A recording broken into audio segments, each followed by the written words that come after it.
지금 당장 뒤도 돌아보지 말고 도망쳐. 너희 시댁 식구들 다 악마야. 꿈만 같던 신혼여행을 마치고 공항 게이트를 나서던 순간이었습니다. 저를 보고 환하게 웃으며 손을 흔드는 시어머니를 향해 걸어가려던 찰나 친정엄마의 다급한 전화가 걸려왔어요. 너희 시어머니 차에 타는 순간 끝이야. 당장 뛰어. 저는 그 자리에 캐리어를 내팽개친 채 미친 듯이 공항을 빠져나와 도망쳤습니다. 그리고 자유롭기만 했던 시어머니는 쌍욕을 하며 저를 쫓아오기 시작했죠.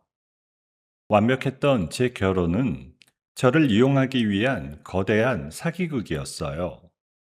하지만 그들은 몰랐을 겁니다.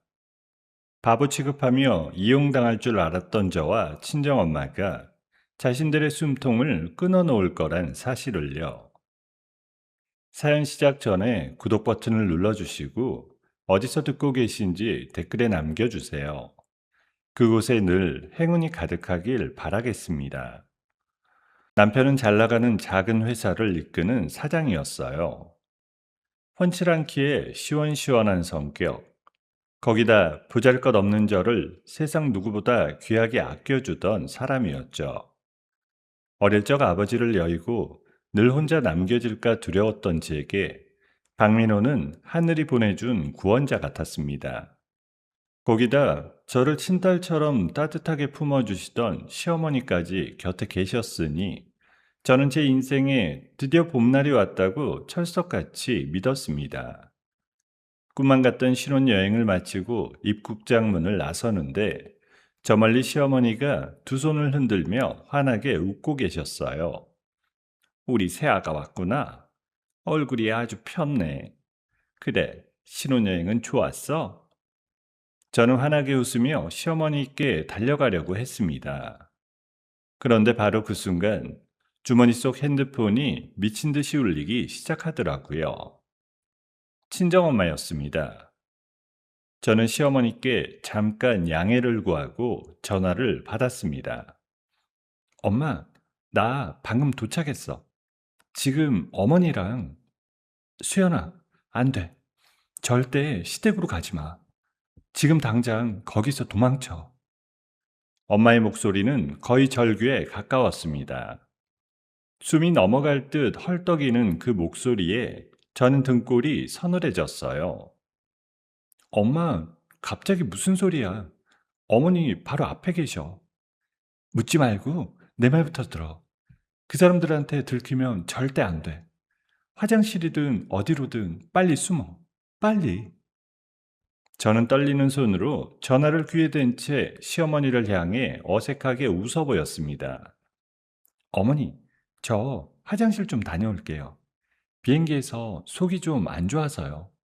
그래, 천천히 다녀와. 여기서 기다리고 있을 테니까. 저는 캐리어를 끌고 화장실 쪽으로 걸음을 옮겼습니다.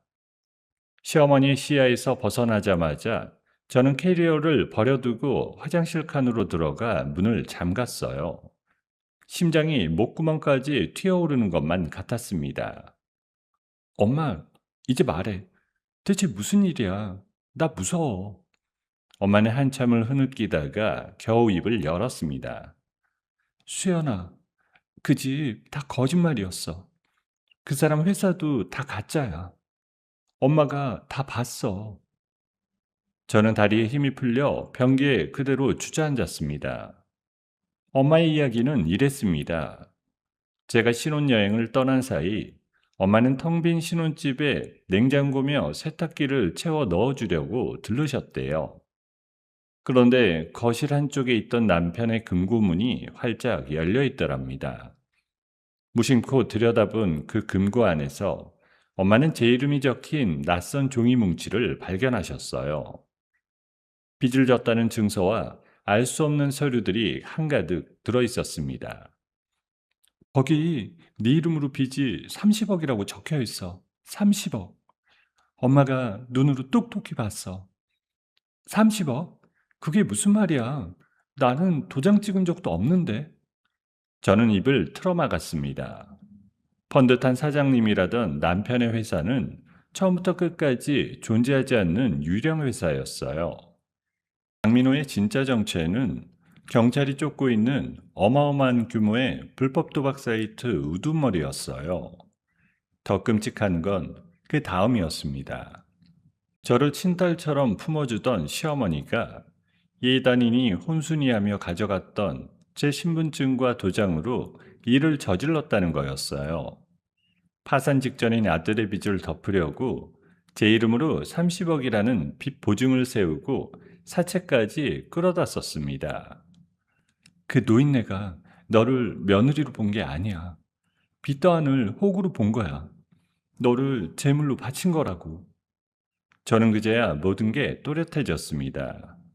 다정한 미소도 따뜻한 품도 전부 저를 함정에 빠뜨리기 위한 연극이었던 거예요.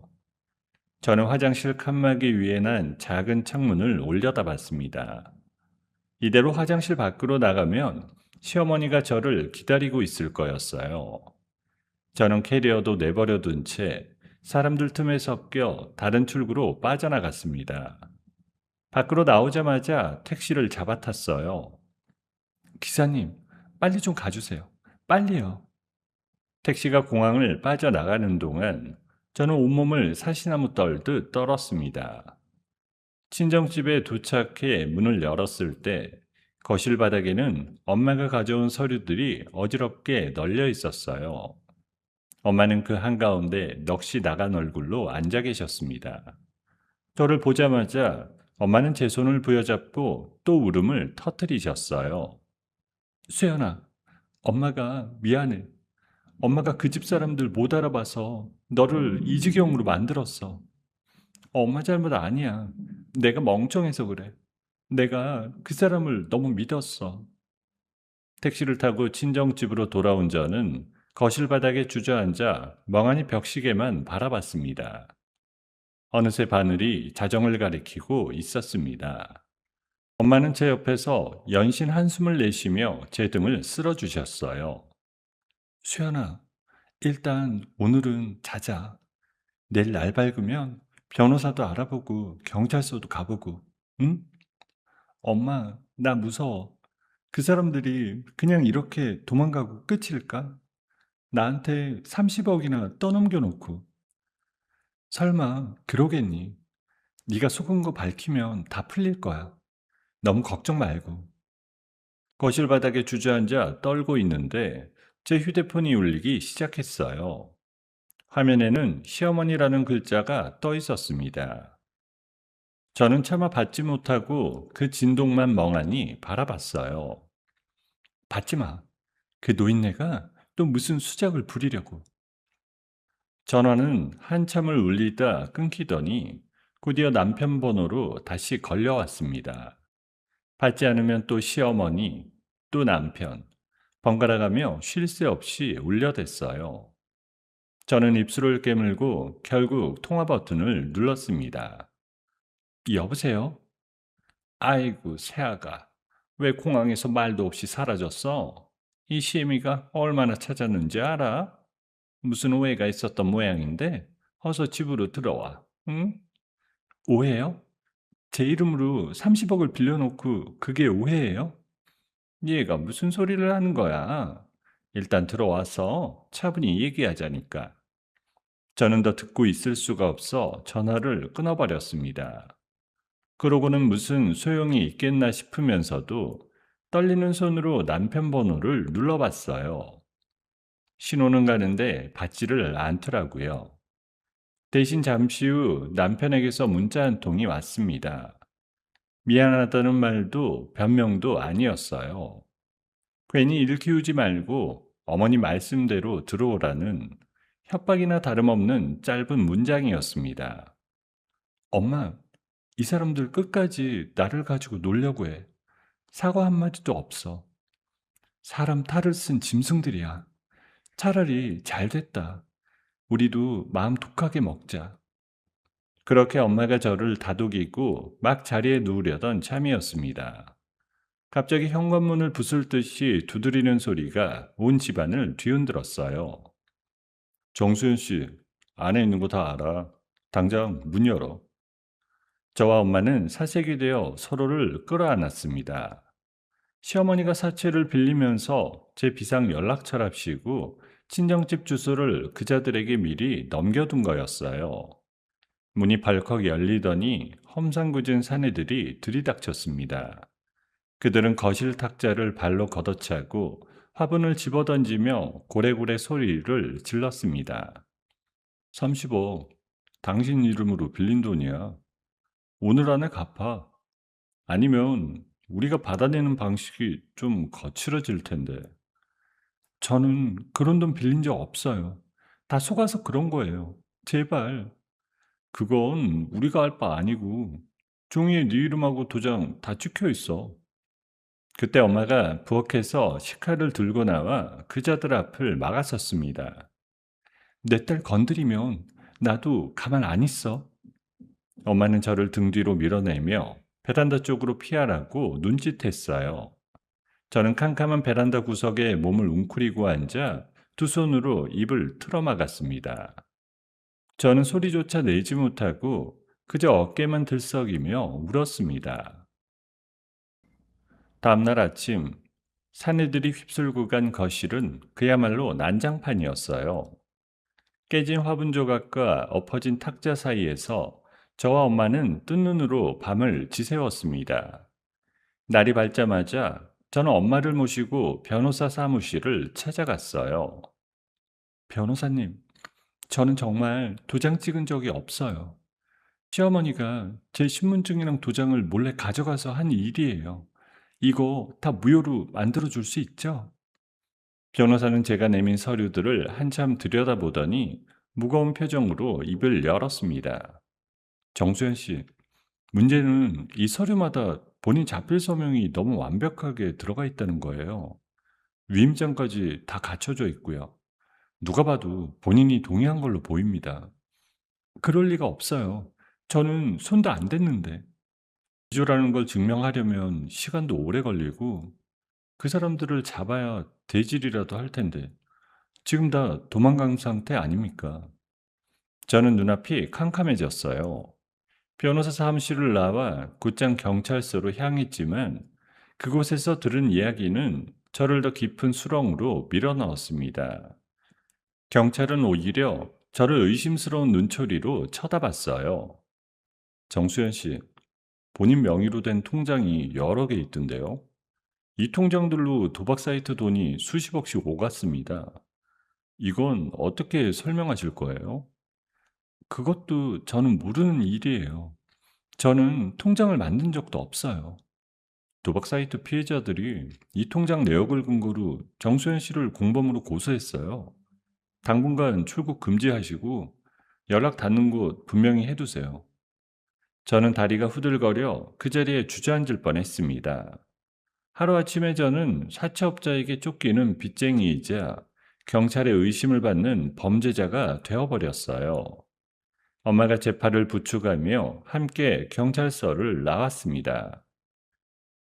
세상에, 이런 법이 어디 있어? 속은 사람만 죄인이 되는 거야. 엄마, 이제 나 어떡해? 아무도 내 말을 안 믿어줘.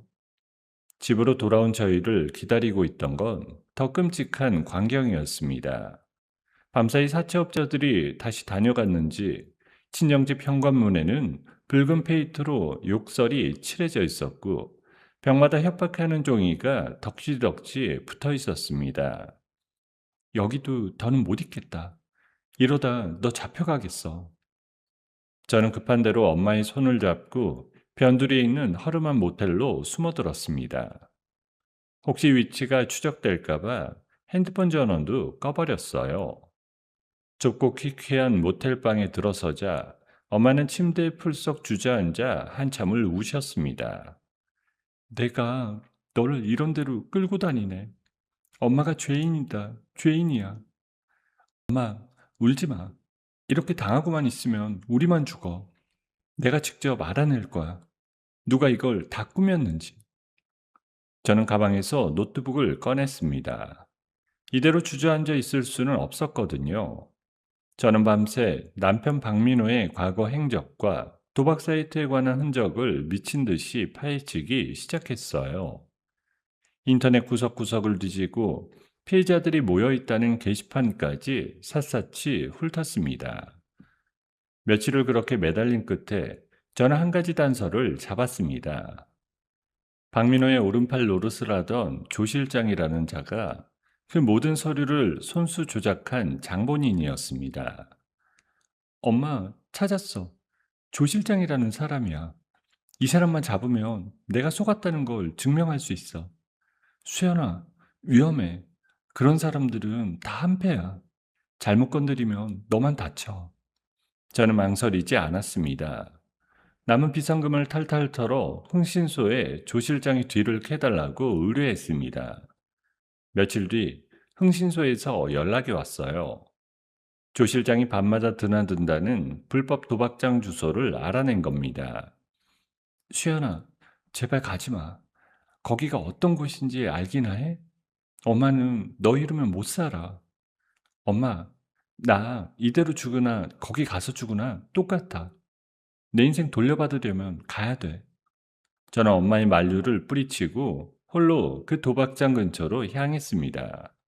어두운 골목 한 구석에 몸을 숨기고 몇 시간을 기다렸어요. 새벽이 다 되어서야 술에 잔뜩 취해 비틀거리며 나오는 한 사내가 보였습니다. 흥신소에서 받은 사진 속 얼굴, 바로 조 실장이었어요. 조 실장이 차에 올라타려는 순간 저는 잽싸게 뒷좌석 문을 열고 몰래 몸을 숨겼습니다. 심장이 터질 것 같았지만 이를 악물었어요. 차가 출발하고 한참을 달리자 저는 미리 챙겨둔 깨진 유리 조각을 꺼내 조 실장의 목덜미에 들이댔습니다. 움직이지 마. 박민호 어딨어? 당장 말해. 조 실장은 깜짝 놀라 핸들을 꺾을 뻔하더니 이내 백밀러로 저를 보고는 비열하게 웃었습니다. 아이고, 이게 누구야? 그 잘난 며느리 아니야? 죽으려고 환장을 했구나. 박민호 어디 있냐고 물었잖아. 빨리 말해. 박 사장? 벌써 돈 다 챙겨서 해외로 뜰 준비 끝냈어. 너 같은 건 까맣게 잊었을 텐데. 헛수고하지 마. 그 말에 제가 잠깐 손을 떠는 사이였어요. 조 실장이 갑자기 핸들을 거칠게 꺾으며 소리를 질렀습니다. 순식간에 어디선가 나타난 그의 부하들이 차를 가로막았어요. 저는 차 밖으로 끌려 나와 사정없이 발길질을 당했습니다.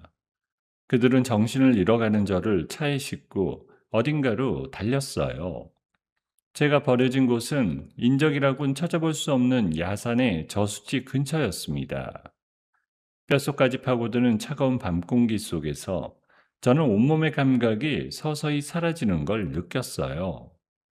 이대로 죽는구나 싶었습니다. 그 순간이었어요. 저 멀리서 거친 불빛 하나가 어둠을 가르며 다가왔습니다. 한 남자가 차에서 내리더니 저를 둘러싼 사내들을 순식간에 때려 눕혔어요. 저는 흐릿해지는 눈으로 그 남자의 얼굴을 올려다보려 안간힘을 썼지만 결국 정신을 놓고 말았습니다. 얼마나 시간이 흘렀을까요? 정신을 차려보니 저는 낯선 곳에 누워 있었습니다.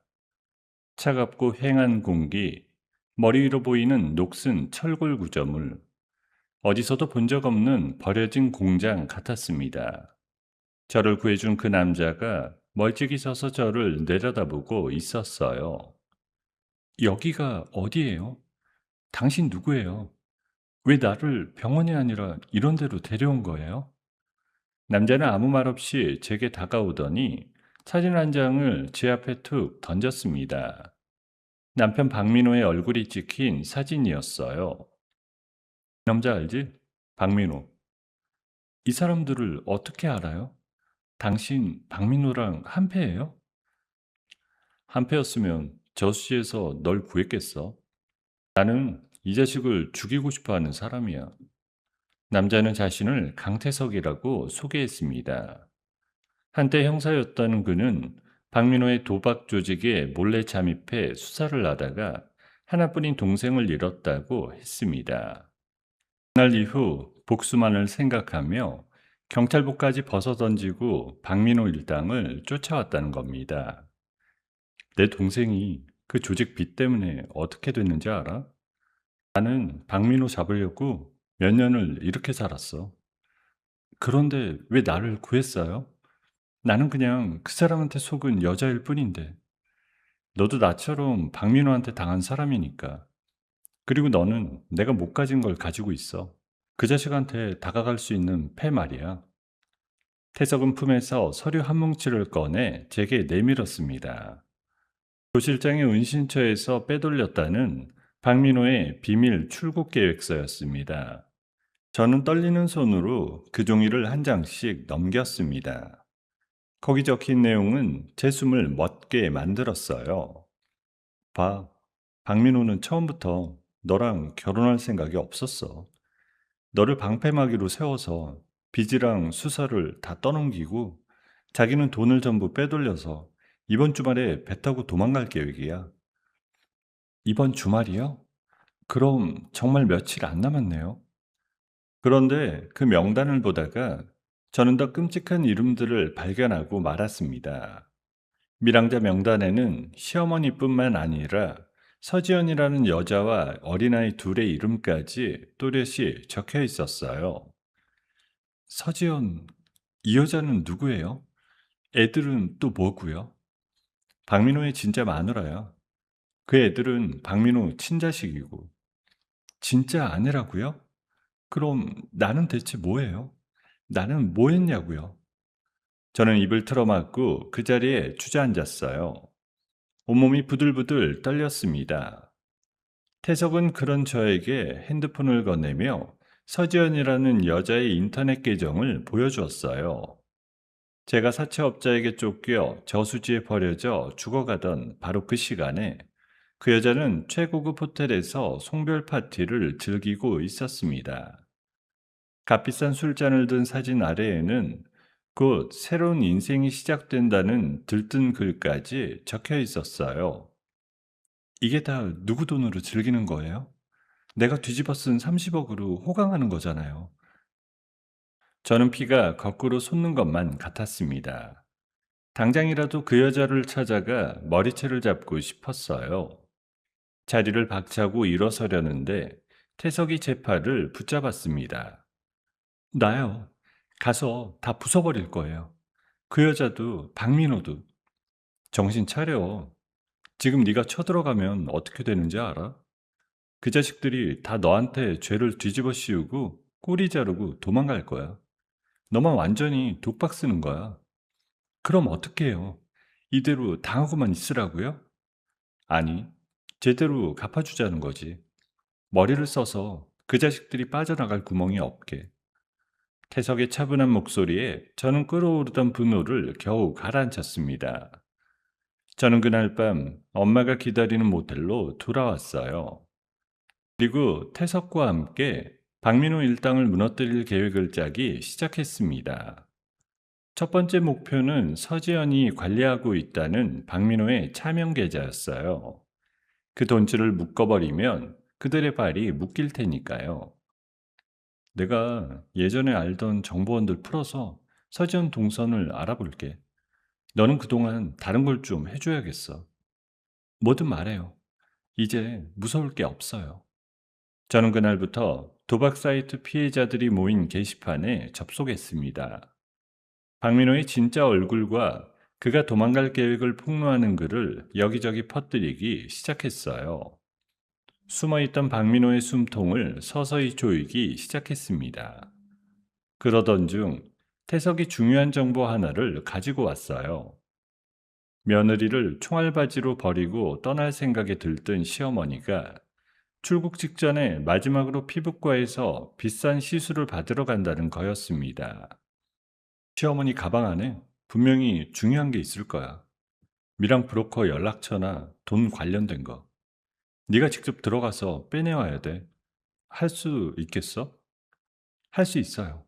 그 노인네 얼굴 한 번만 더 보면 무슨 짓이든 할 수 있을 것 같아요. 저는 태석의 도움을 받아 병원 직원 복장으로 갈아입었습니다. 간호사처럼 머리를 단정히 묶고 마스크로 얼굴을 가린 채 시술실로 숨어들었어요. 시어머니는 침대에 누워 눈을 감은 채 콧노래까지 흥얼거리고 있었습니다. 저는 침대 옆에 놓인 시어머니의 명품 가방을 조심스럽게 열었어요. 손끝이 떨렸지만 멈출 수 없었습니다.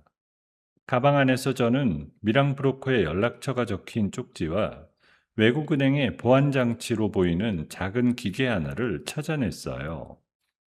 그것들을 주머니에 챙겨놓고 막 시술실을 빠져나가려던 순간이었습니다. 복도 저편에서 익숙한 얼굴이 걸어오고 있었어요. 시어머니를 데리러 온 박민호와 정면으로 마주치고 만 겁니다. 너, 정수연, 여기서 뭐 하는 거야? 박민호는 순식간에 얼굴을 일그러뜨리며 저를 향해 달려들었어요. 복도에 있던 병원 경비원들까지 불러 저를 구석으로 몰아세웠습니다. 박민호의 두 손이 제 목을 조여왔어요. 네가 감히 어디서 수작이야? 여기서 죽고 싶어? 숨이 막혀 정신이 아득해지던 그때 갑자기 요란한 경보음이 병원 전체에 울려 퍼졌어요. 태석이 화재 경보기를 누른 거였습니다. 사람들이 비명을 지르며 우르르 쏟아져 나오는 아수라장 속에서 박민호의 소나기 힘이 잠깐 풀렸어요. 저는 그 틈을 놓치지 않고 죽을 힘을 다해 그 손을 뿌리치고 도망쳤습니다. 태석이 기다리던 차에 가까스로 올라타 병원을 빠져나왔어요. 하지만 박민호에게 제 얼굴을 들킨 이상 우리가 반격을 준비하고 있다는 사실까지 모두 들통나버린 셈이었습니다.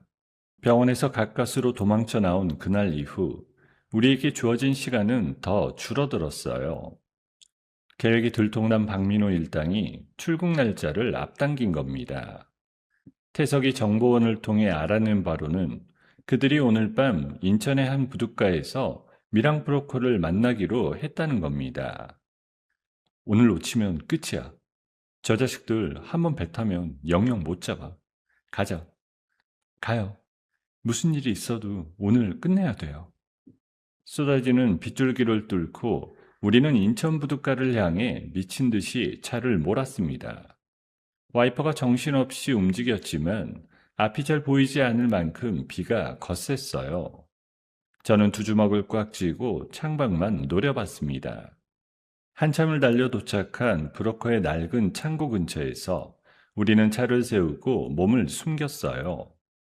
어둠 속에서 익숙한 그림자들이 움직이고 있었습니다. 박민호와 시어머니, 그리고 묵직해 보이는 가방을 든 사내들이 배에 오르려 하고 있었어요. 저기 저 가방, 안에 든 거 다 현금이야. 신호 보낼게. 너는 절대 먼저 나서지 마. 해석은 핸드폰을 꺼내 어디론가 짧게 신호를 보냈습니다. 미리 연락해둔 옛 동료 형사들에게 보내는 급습 신호였어요. 잠시 후 사방에서 요란한 사이렌 소리가 터져 나왔습니다. 강렬한 불빛이 어둠을 갈갈이 찢으며 부둣가를 환하게 비췄습니다. 전부 움직이지 마. 그 자리에 꼼짝 말고 있어. 순식간에 아수라장이 됐어요. 당황한 박민호는 옆에 있던 시어머니를 거칠게 밀쳐냈습니다. 민호야, 나도 데려가. 딸을 두고 가면 어떡해? 비켜. 나 살고 봐야 할 거 아니야. 박민호는 자기 어미마저 방패막이로 내던지고 혼자 작은 모터보트에 올라타 도망치려 했습니다. 보트의 엔진이 굉음을 내며 물살을 가르기 시작했어요. 저는 머리로 생각하기도 전에 몸이 먼저 움직였습니다. 태석이 외치는 소리가 들렸지만 멈출 수가 없었어요. 안 돼, 위험하다고. 저는 망설임 없이 차가운 바다로 몸을 던졌습니다. 보트에 매여 있던 밧줄을 가까스로 붙잡고 매달렸어요. 거센 물살이 제 몸을 사정없이 후려쳤습니다. 짠물이 입과 코로 마구 들어가 숨이 막혀왔지만 저는 이를 악물고 밧줄을 놓지 않았어요. 이 미친 여자가 손 안 놔? 같이 죽고 싶어? 너 혼자는 절대 못 가. 차라리 같이 죽자. 이대로는 못 보내.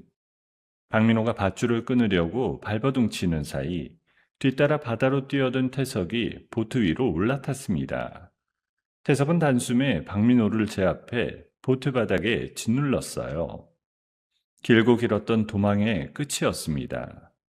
저는 형사들이 던져준 밧줄을 붙잡고 겨우 무트로 끌려 올라왔어요. 온몸이 흠뻑 젖어 덜덜 떨면서도 저는 박민호가 수갑을 차는 모습을 끝까지 두 눈으로 지켜봤습니다. 며칠 뒤 경찰서 조사실에서 저는 박민호와 시어머니를 다시 마주했어요.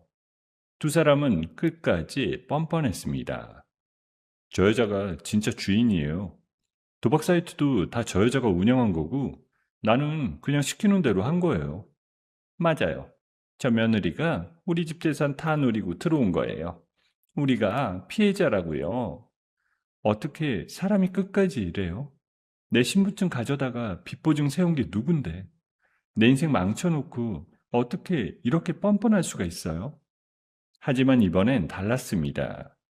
태석이 조 실장을 설득해 받아낸 조직 내부의 장부가 결정적인 증거가 됐어요. 거기엔 박민호가 진짜 주인이라는 사실이 빼곡히 적혀 있었습니다. 제가 시어머니 가방에서 빼돌렸던 그 보안장치의 거래 내역까지 더해지자 두 사람은 더 이상 발뺌할 수가 없었습니다. 결국 제 이름으로 진 30억의 빚과 빚 보증이 모두 새빨간 사기이자 명의 도용이었다는 게 밝혀졌어요. 저는 그 끔찍한 빚의 굴레에서 완전히 벗어났습니다. 박민호와 시어머니는 무거운 죄목으로 구속됐어요. 그들이 호송버스에 오르는 모습을 저는 엄마와 함께 바라봤습니다. 수갑을 찬 채 고개를 푹 숙인 두 사람을 보는데 그제야 참았던 눈물이 터져 나왔어요. 엄마, 끝났어. 드디어 끝났어. 저 사람들이 벌을 받아. 그래, 우리 딸 고생했다. 정말 고생 많았어. 엄마는 저를 끌어안고 하염없이 우셨습니다. 모든 게 일단락된 후 태석은 동생의 납골 땅을 찾아갔어요. 저도 조용히 그 곁을 따랐습니다. 태석은 동생의 사진 앞에 한참을 서 있다가 나직이 입을 열었어요. 형이 약속 지켰다. 이제 두 발 뻗고 자도 돼. 태석은 경찰로 돌아오라는 제안을 받았지만 고개를 저었습니다. 나 이제 경찰 안 해. 그냥 평범하게 살아보려고. 너랑 어머니 곁에서. 우리 곁에서요? 그래도 되지? 사채업자들에게 빼앗겼던 친정집 보증금도 나라에서 운영하는 피해자 지원 제도를 통해 일부 돌려받았습니다. 그 돈으로 저와 엄마는 동네 어귀의 작은 가게 하나를 얻었어요. 낡고 허름했지만 햇살만큼은 환하게 드는 백반집이었습니다. 개업하던 첫날 엄마가 정성껏 끓인 찌개 냄새가 가게 안에 가득 퍼졌어요. 태석은 홀에서 환하게 웃으며 손님을 맞았습니다. 저는 그 풍경을 바라보며 지옥 같던 시간이 정말 끝났다는 걸 비로소 실감했어요. 식당 문을 연 지도 어느덧 1년이 흘렀습니다. 우리 모녀의 작은 백반집은 엄마의 손맛과 태석의 넉살 좋은 서빙 덕분에 동네에서 제법 이름난 가게가 됐어요. 점심때면 손님들이 줄을 서서 기다릴 정도였습니다. 소박하지만 더없이 눈부신 나날이었어요. 영업이 끝나고 셔터를 내린 뒤 저와 엄마 그리고 어느새 우리 가족의 든든한 기둥이 된 태석이 테이블에 둘러앉았습니다. 그날 번 돈을 세고 밀린 이야기를 나누며 웃음꽃을 피우는 그 시간이 제겐 가장 큰 행복이었어요. 오늘 그 단골 할머니가 그러시더라. 우리 집 된장찌개가 옛날 시골 맛이라고. 아주 칭찬이 자자해. 어머니 솜씨가 어디 보통이어야죠. 저는 이 집 밥 먹고 살이 5kg나 쪘는데요. 그렇게 먹으니까 그렇지. 누가 말려? 그렇게 웃고 떠드는 동안 감옥에 갇힌 박민호와 시어머니의 소식도 가끔 들려왔어요. 박민호는 15년, 시어머니는 10년이라는 무거운 형을 확정받았다고 했습니다. 그 소식을 들었을 때 저는 더 이상 미움도 분노도 일지 않았어요. 그저 모든 게 제자리를 찾았다는 후련함만 남았습니다. 저는 틈틈이 밤마다 요리 학원에 다니며 새로운 메뉴를 공부했어요. 태석은 학원이 끝날 시간이면 어김없이 오토바이를 끌고 저를 데리러 왔습니다. 처음 만났을 때 그렇게 차갑고 거칠기만 했던 태석의 얼굴에도 어느새 다정하고 따뜻한 빛이 스며들기 시작했어요. 매번 이렇게 안 데리러 와도 되는데 피곤하지 않아? 밤길 위험하잖아. 그냥 내가 좋아서 하는 거야. 신경 쓰지 마. 그 무뚝뚝한 말투 속에 담긴 마음을 저는 알 수 있었습니다. 그러던 어느 날 엄마 생신을 맞아 우리 셋은 처음으로 가게 문을 닫고 바닷가로 1박 2일 여행을 떠났습니다. 오랜만에 보는 푸른바다 앞에서 엄마는 어린아이처럼 좋아하셨어요. 파도 소리를 들으며 모래사장을 걷는 엄마의 구분등을 보는데 저는 가슴이 먹먹해졌습니다.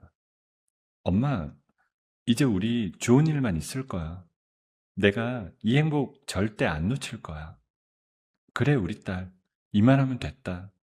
엄마는 이제 소원이 없어. 여행 마지막 날 밤이었어요. 엄마가 먼저 잠자리에 든 사이 저와 태석은 바닷가 모닥불 앞에 나란히 앉았습니다.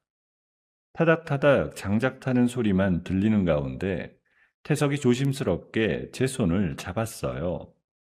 수연아, 나 사실 너한테 할 말이 있어. 한참 전부터 하려다가 계속 못했어. 무슨 말인데? 그렇게 뜸들이지 말고 해봐. 나 같은 거친 놈이 이런 말 할 자격이 있나 싶지만 앞으로 남은 평생 네 옆에서 너랑 어머니 지키면서 살고 싶어. 나랑 같이 살자. 투박하지만 그 어떤 말보다 진심이 묻어나는 고백이었습니다. 저는 눈물이 차올라 말없이 고개를 끄덕였어요. 지난날 갈갈이 찢겼던 제 상처가 비로소 아물어가는 게 느껴졌습니다. 음, 나도 그러고 싶어. 우리 돌아가면 작아도 예쁜 결혼식 올리자. 그래, 약속할게. 모닥불 앞에서 우리는 희망찬 미래를 약속했습니다. 여행에서 돌아온 다음날 저는 가게를 찾은 동네 단골 손님들에게 결혼 소식을 전했어요. 손님들은 제 일처럼 기뻐하며 축하해 주었습니다. 한창 축하를 받고 있는데 우체부가 편지 한 통을 가져왔어요. 나라에서 보낸 통지서였습니다. 박민호 일당이 숨겨뒀던 재산이 모두 국가에 환수됐다는 내용이었어요. 제 마음 한구석에 남아있던 마지막 앙금까지 깨끗이 씻겨 내려가는 기분이었습니다. 엄마, 이것 봐. 이제 그 사람들 돈 한 푼도 안 남았대. 정말로 다 끝난 거야. 잘 됐다. 아주 잘 됐어. 이제 마음 편히 살자.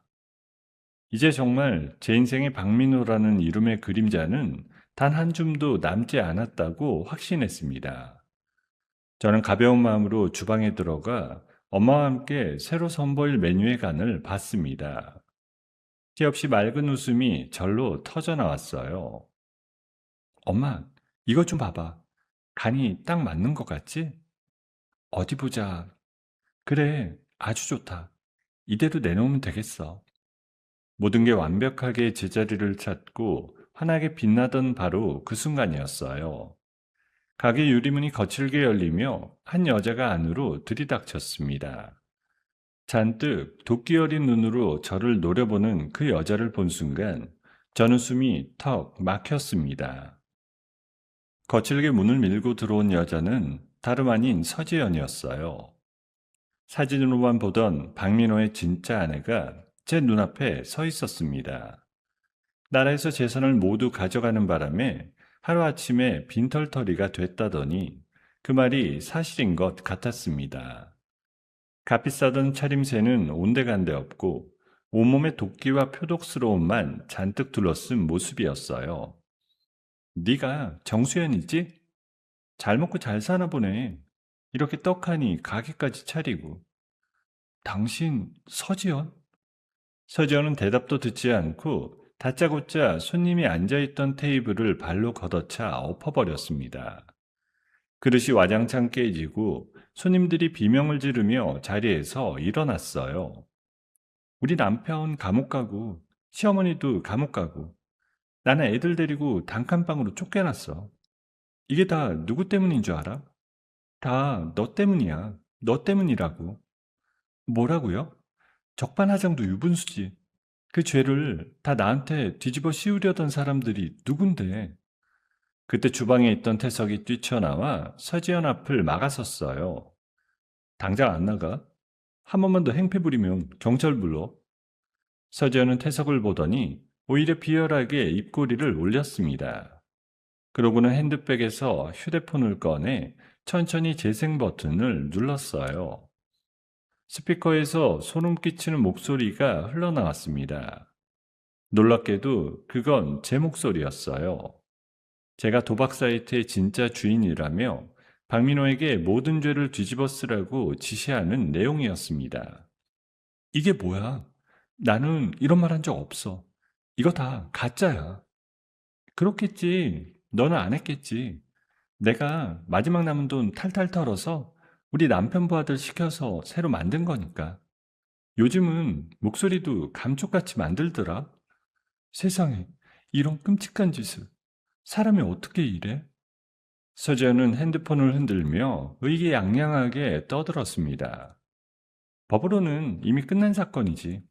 근데 이 녹음이 담긴 원본을 방송국이랑 인터넷에 뿌리면 어떻게 될까?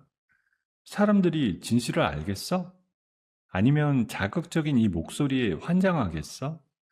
너는 그날로 온 나라가 손절하는 마녀가 되는 거야. 그건 다 거짓말이잖아요. 거짓말이면 어때? 사람들은 믿고 싶은 것만 믿어. 당장 이 식당 명의랑 네 전 재산 나한테 안 넘기면 너를 아주 사회에서 완전히 매장시켜 버릴 거야. 엄마는 사색이 되어 서지현의 바짓가랑이를 붙잡고 매달렸습니다. 제발 우리 딸 한 번만 살려주세요. 이 가게가 우리 전 재산이에요. 제발 이러지 마세요. 하지만 서지현은 무릎을 꿇고 매달리는 엄마를 구두발로 무자비하게 밀쳐냈습니다. 엄마가 바닥에 나동그라졌어요. 비켜. 더러운 손 치워. 당장 내일까지 각서 써놔. 안 그러면 어떻게 되는지 똑똑히 보게 될 테니까. 서지현은 그 말을 내뱉고는 가게 문을 박차고 사라졌습니다. 저는 바닥에 쓰러져 흐느끼는 엄마에게 달려갔어요. 엄마, 괜찮아? 다친 데 없어? 수연아, 또 시작이야. 우리 이제 좀 살만한가 했더니 또 저런 악마가. 엄마가 바닥에 주저앉아 우는 모습을 보는데 제 안에서 뜨거운 무언가가 솟구쳤습니다. 예전에 저였다면 또 벌벌 떨며 도망쳤을 거예요. 하지만 지금은 달랐습니다. 제 가족을 건드린 저 악마를 이번엔 제 손으로 철저하게 짓밟아 주겠다는 도끼가 차올랐어요. 엄마, 이젠 안 도망쳐. 더 이상 당하고만 있지 않을 거야. 저 여자 내가 제대로 끝장낼게. 그날 밤 가게 문을 걸어 잠그고 저와 태석은 마주 앉았습니다. 서재현의 협박을 그저 막아내는 걸로는 부족했어요. 저 여자가 스스로 무덤을 파게 만들어야 했습니다. 저 여자가 가진 건 그 가짜 녹음 원본 하나야. 그게 약점이자 결정적인 증거가 될 수 있어. 본인 입으로 그걸 조작했다고 말하게만 만들면 돼. 그럼 내가 미끼가 될게. 저 여자가 방심하게 만들어서 자기 입으로 다 불게 하는 거야. 저는 떨리는 마음을 가다듬고 서지현에게 전화를 걸었습니다. 일부러 잔뜩 겁에 질린 목소리를 냈습니다. 알았어요. 식당명이 다 넘길게요. 시키는 대로 다 할 테니까 제발 그 녹음 원본만 내 눈앞에서 없애줘요. 그것만 약속해줘요. 진짜 그럴 것이지. 그래, 잘 생각했어. 좋아. 내일 밤에 사람 없는 데서 보자. 거기서 명의 넘기고 USB도 보여줄 테니까. 전화를 끊은 저는 서늘하게 웃었습니다. 저 여자는 제 나약한 연기에 완벽하게 속아 넘어갔어요. 이제 반격이 시작될 차례였습니다. 다음날 밤 10시, 저는 서지현이 정해준 장소로 향했어요. 인적이라곤 찾아볼 수 없는 캄캄한 폐건물이었습니다. 허물어져가는 콘크리트 벽 사이로 차가운 바람이 휘잉휘잉 불었어요. 저는 가방 안에 가짜 권리 증서와 식당 양도 계약서를 챙겨놓고 일부러 어깨를 잔뜩 웅크린 채 안으로 들어갔습니다. 손전등 불빛 하나에 의지해 안쪽으로 걸어가자 어둠 속에서 서지현이 팔짱을 낀 채 저를 기다리고 있었습니다. 왔네. 겁먹은 얼굴 보니까 아주 보기 좋다. 자, 시간 끌지 말고 빨리 여기다 도장 찍어. 알았어요. 찍을게요. 그런데 그 전에 원본 USB부터 보여줘요. 그것부터 확인해야 마음이 놓일 것 같아요. 서지현은 콧방귀를 끼더니 핸드백을 뒤적였습니다. 그러고는 반짝이는 은색 USB를 꺼내 제 눈앞에서 흔들어 보였어요. 이거? 이 안에 네 인생 끝장날 녹음이 다 들어있어. 자, 봤지? 이제 됐으니까 빨리 도장이나 찍어. 저는 떨리는 손으로 도장을 꺼내는 척하며 그 자리에 무릎을 꿇었습니다. 일부러 비굴하게 매달리는 모습을 보였어요. 저기요, 한 번만 봐주면 안 돼요? 우리 엄마가 이 식당 하나 보고 사시는데 제발 한 번만요. 이 모든 대화는 제 옷깃 안쪽에 숨겨둔 아주 작은 마이크를 통해 건물 밖에서 기다리는 태석에게 고스란히 전해지고 있었습니다. 저는 서지현의 입에서 나와야 할 말을 끌어내야 했어요. 봐주긴 뭘 봐줘. 네가 누구 덕에 이렇게 사는데. 우리 남편 돈으로 차린 식당이잖아. 그 녹음 정말 너무 감쪽 같아요. 솔직히 나는 무서워서 들어보지도 못했어요. 어떻게 그런 걸 만든 거예요? 서재현은 제 비굴한 모습에 완전히 도취된 듯 했습니다. 자기 자랑이라도 하듯 신이 나서 입을 열었어요. 그게 다 돈이지 뭐. 우리 남편 밑에 있던 애들 중에 그런 거 기가 막히게 하는 놈이 있거든. 마지막 남은 돈 그놈한테 다 주고 새로 만들었어. 네 목소리 짜집기 해서 아주 진짜처럼. 들으면 누구든 네가 진짜 주인인 줄 알걸? 그걸로 정말 나를 방송에 내보낼 거예요? 당연하지. 너부터 인터넷에 쫙 퍼뜨려서 완전히 매장시킨 다음에 이 식당 명의 받아서 내가 차지하는 거지. 너는 감옥 가고 나는 다시 떵떵거리며 사는 거야. 생각만 해도 아주 짜릿하네. 바로 그 순간이었어요. 저는 무릎을 툭툭 털며 천천히 자리에서 일어났습니다. 잔뜩 겁에 질려 있던 표정을 싹 거두고 서지현을 향해 서늘한 비웃음을 흘렸어요. 방금 그 말 아주 잘 들었어요. 당신 입으로 다 불었네. 뭐? 너 지금 무슨 소리 하는 거야? 표정이 왜 그래? 서지현이 뭔가 잘못됐다는 걸 깨닫고 소리를 지르려던 찰나였습니다. 폐건물 사방에 숨겨져 있던 강력한 불빛들이 일제히 켜졌습니다. 캄캄하던 건물 안이 대낮처럼 환해졌어요. 이게 뭐야? 무슨 일이야? 어둠 속에 매복해 있던 태석과 광역수사대 형사들이 사방에서 쏟아져 나왔습니다.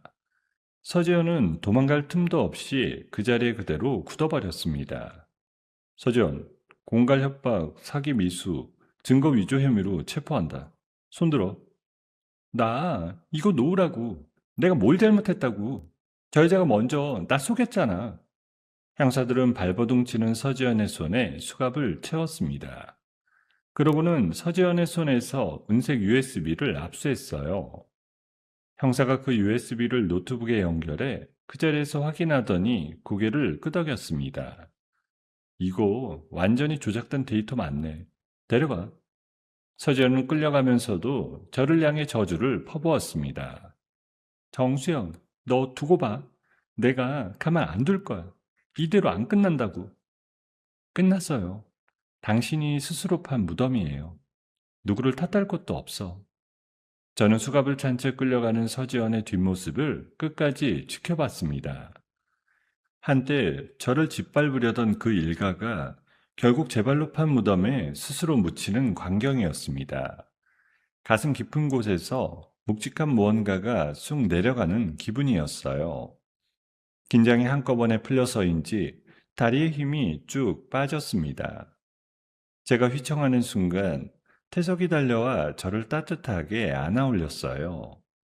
고생했어. 정말 고생 많았어. 이제 진짜 다 끝났다. 음, 이제 정말 끝난 거지? 더 이상 아무도 우리 못 건드리는 거지? 그럼 내가 약속할게. 다시는 이런 일 없을 거야. 저와 태석은 폐건물 밖으로 걸어 나왔습니다. 밖에서는 엄마가 두 손을 꼭 모은 채 초조하게 우리를 기다리고 있었어요. 저와 태석을 발견한 엄마의 얼굴이 환하게 퍼졌습니다. 수연아, 괜찮아? 다친 데 없어? 아휴, 우리 딸. 엄마, 우리가 이겼어. 이제 진짜 끝났어. 저는 엄마를 향해 승리의 미소를 지으며 달려갔습니다. 세 사람이 부둥켜하는 그 밤하늘 위로 차갑던 바람이 어느새 잦아들어 있었습니다. 서지현이 잡혀간 지 한 달쯤 지났을 무렵이었어요. 신문 한 구석에 우습기 짝이 없는 기사 하나가 실렸습니다.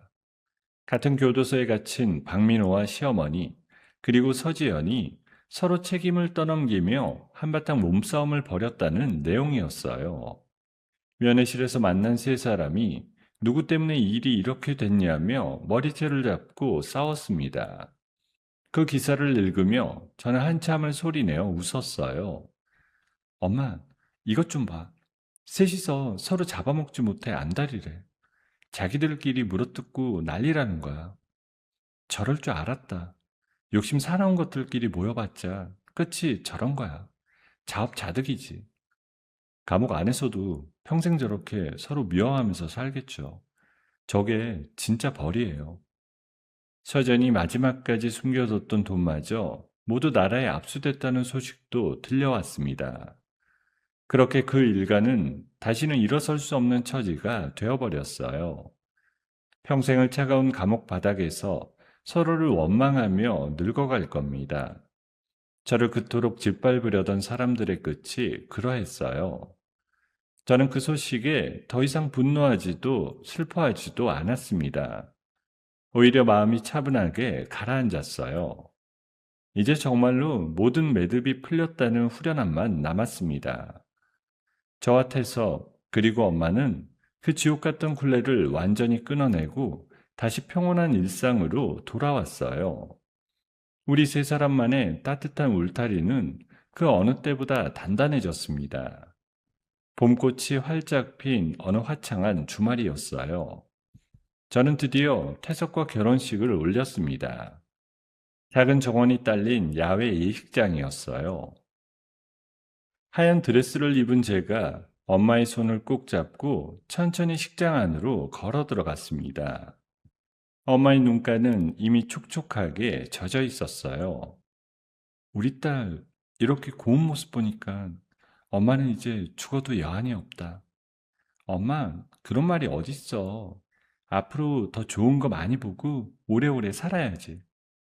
저 멀리 신랑 자리에 선 태석이 저를 보고 환하게 웃고 있었습니다. 처음 폐공장에서 만났을 때의 그 차갑고 거칠던 얼굴은 어디에도 없었습니다. 저는 엄마의 손에서 태석의 손으로 건네졌어요. 태석이 제 손을 꼭 잡으며 나직이 속삭였습니다.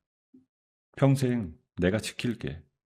다시는 너 우는 일 없게 할 거야. 믿어. 우리 행복하게 잘 살자. 하객으로 와준 광역수사대 형사들과 동네 단골 손님들이 진심으로 우리를 축복해 줬습니다. 다들 제 일처럼 기뻐하며 박수를 쳐주셨어요. 지난날 갈갈이 찢겼던 제 상처를 보상이라도 받는 것만 같았습니다. 저는 세상에서 가장 환한 미소를 지으며 태석과 부부의 연을 맺었어요. 시간이 흘러 우리 백반집은 입소문을 타고 점점 번창했습니다. 손님이 어찌나 몰리는지 결국 가게를 하나 더 내기에 이르렀습니다. 2호점 개업하던 날 엄마는 새 가게 카운터에 앉아 연신 웃음을 감추지 못하셨어요. 내가 살다 살다 식당 사장님 소리를 다 들어보네. 우리 딸 덕분이야. 무슨 소리야. 다 엄마 손맛 덕분이지. 손님들이 엄마 찌개 먹으러 오는 거잖아. 엄마는 번듯한 식당 두 곳의 안주인으로 그 어느 때보다 멋진 노년을 보내고 계셨습니다. 저는 요리 연구가로 새로운 인생의 막을 열었어요. 밤마다 학원에 다니며 갈고 닦은 실력으로 새 메뉴를 척척 만들어냈습니다. 태석은 두 가게를 총괄하는 든든한 매니저이자 제 다정한 남편으로 늘 곁을 지켜주었어요. 거칠기만 하던 사람이 이제는 손님들에게 농담을 건네며 가게 분위기를 환하게 만드는 사람이 되었습니다. 어느 늦은 밤이었어요. 영업을 마치고 저와 태석은 가게 테라스에 나란히 앉아 시원한 맥주를 한 잔 기울였습니다. 신선한 밤바람이 기분 좋게 불어왔어요. 오늘도 손님 정말 많았다. 이렇게 잘 될 줄 누가 알았겠어? 그러게. 그 끔찍한 일들 다 겪고 여기까지 온 게 가끔 꿈만 같아. 그렇게 도란도란 이야기를 나누던 중이었습니다. 저는 문득 제 아랫배에 손을 가만히 얹었어요. 며칠 전부터 느껴지던 그 작은 신호가 무엇인지 저는 이미 알고 있었습니다. 태석아, 나 사실 너한테 할 말이 있어. 무슨 말인데? 표정이 왜 그렇게 좋아? 우리 셋이 될 것 같아. 여기 우리 아기가 찾아왔어. 태석은 한동안 멍하니 저를 바라보다가 이내 눈시울을 붉혔습니다. 그러고는 저를 와락 끌어안았어요. 정말이야? 진짜로? 아, 나 어떡하지? 너무 좋아서 말이 안 나와. 울긴 왜 울어? 그렇게 좋아? 좋지, 좋고 말고. 내가 세상에서 제일 행복한 사람이야. 저는 태석의 품에 안겨 가만히 눈을 감았습니다. 제 안에 새롭게 찾아온 작은 생명의 기척을 느끼며 가슴이 벅차올랐어요. 수렁에 빠져 허우적거리던 나약한 총알바지였던 제가 이제는 제 손으로 가족을 지켜낸 사람이 되어 있었습니다. 공항 화장실에 숨어 떨던 그날부터 저수지에 버려져 죽어가던 밤까지 그 모든 지옥 같던 순간들이 파노라마처럼 눈앞을 스쳐 지나갔습니다. 벼랑 끝에서 목숨을 걸고 서로를 끌어안았던 우리 세 사람이었어요. 돌아보면 저를 다시 일으켜 세운 건 결국 사랑이었습니다. 저를 위해 칼을 든 엄마의 사랑과 어둠 속에서 손을 내밀어준 태석의 사랑이요. 벼랑 끝에서 목숨을 걸고 서로를 끌어안았던 우리 세 사람이었습니다. 그 끈끈한 마음은 그 어떤 모진 아기도 이겨낼 만큼 강했습니다. 어느새 제 곁에 다가온 엄마가 저와 태석을 함께 끌어안았어요. 우리 이제 진짜 식구가 하나 더 느는구나. 아휴, 좋아라. 엄마. 우리 앞으로 더 행복하게 살자. 이렇게 셋이서, 아니, 넷이서. 따뜻한 불빛이 새어나오는 우리 가게 테라스에서 세 사람은 오래도록 서로를 안고 있었습니다. 길고 길었던 저의 겨울이 그렇게 지나가고 마침내 봄이 찾아왔습니다. 세상 누구보다 자신을 아껴준다고 믿었던 사람에게 모든 것을 빼앗기고 빚더미와 누명 속에서 죽음의 문턱까지 내몰렸던 한 여자였습니다. 하지만 정수연은 그 자리에 주저앉지 않았어요. 딸을 위해 칼을 든 어머니의 헌신과 어둠 속에서 손을 내밀어준 강태석의 진심이 있었기에 그녀는 다시 일어설 수가 있었습니다. 나약한 총알바지였던 사람이 스스로 가족을 지켜낸 강인한 사람으로 거듭나기까지 참으로 멀고 험한 길이었습니다. 어쩌면 우리네 인생도 마찬가지가 아닐까 싶습니다. 아무리 캄캄한 겨울이 길어도 손을 맞잡은 사람들이 곁에 있다면 반드시 봄은 찾아온다는 것을요. 오늘 이 이야기가 지친 하루를 보내신 여러분께 작은 위로가 되었기를 바랍니다. 여러분, 오늘의 이야기를 어디서 듣고 계신가요? 구독 버튼을 눌러주시고 댓글에 남겨주시면 감사한 마음으로 인사드리겠습니다. 감사합니다.